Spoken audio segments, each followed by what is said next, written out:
Look at the word grammar. Where does it come from? Grimoire, that's a book of magic spells. The structure of language, grammar, was originally understood as a magical system. Then there's cursive writing. We call it cursive because it creates curses. And spelling, you're casting spells. This isn't hidden. It's right there in plain sight. They just trained you to laugh it off as coincidence. But here's where it gets disturbing. In 1946, something vanished from American schools. Not prayer, not paddling. Etymology, the study of where words come from and what they actually mean. And the moment they removed it, you lost the ability to see the trap. Because when you understand what words really mean at their root, you start noticing that almost every word you use was designed to program you into accepting limitations you never agreed to. Let me prove it to you right now. There's a reason they stopped teaching etymology in 1946. Before that, every kid learned to decode words, to understand the hidden programs inside language. Then it stopped. Everywhere. All at once. They replaced it with memorization and standardized tests. Why? Because if you knew that understand literally means to stand under, to submit, you might stop saying I understand in every agreement. If you knew government breaks genes to govern, meaning control, and ment, meaning mind, you might start questioning authority differently. They gave you a corrupted vocabulary and told you words don't matter. But words are spells, and they've been casting them over you your entire life. Listen, I know how that sounds. I know you're probably thinking, okay, this is going to be some weird metaphor thing. But stay with me, because what I'm about to show you isn't a metaphor at all.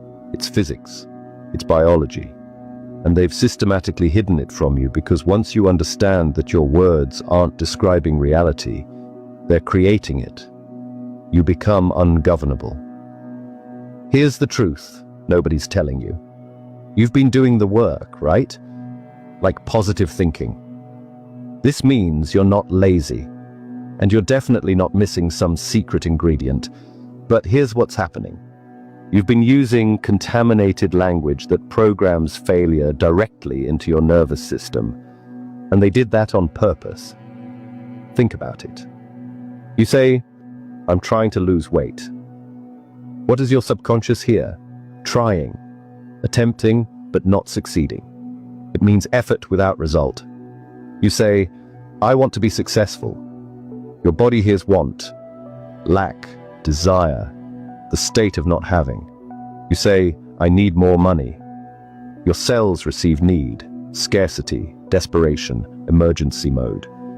Every single one of those statements is a spell, and you just cast limitation into your reality without even knowing it. Now here's what they don't want you to know. The elite study etymology like their lives depend on it. They teach their children Latin, Greek, Sanskrit, Hebrew, these ancient languages that are basically frequency codes.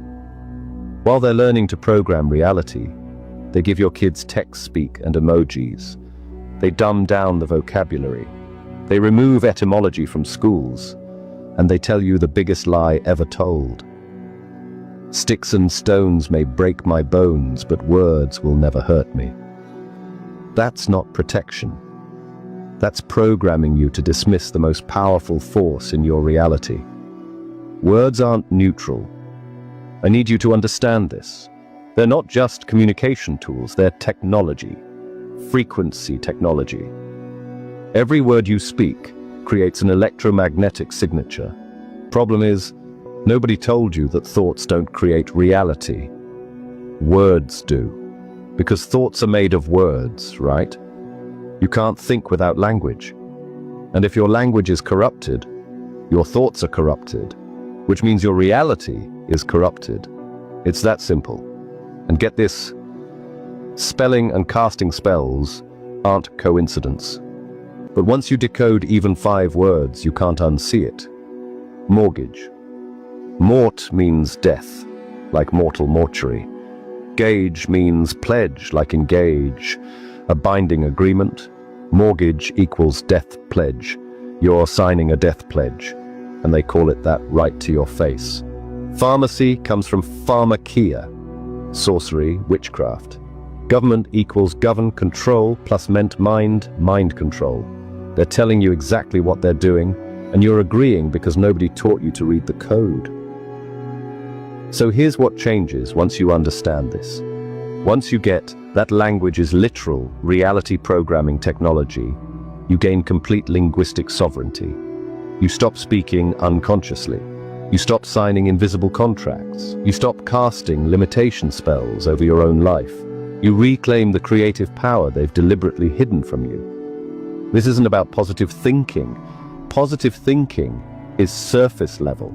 It's like putting a band-aid on a bullet wound. This is about understanding that you are a frequency generator broadcasting electromagnetic signatures every second. And language is how you tune that frequency.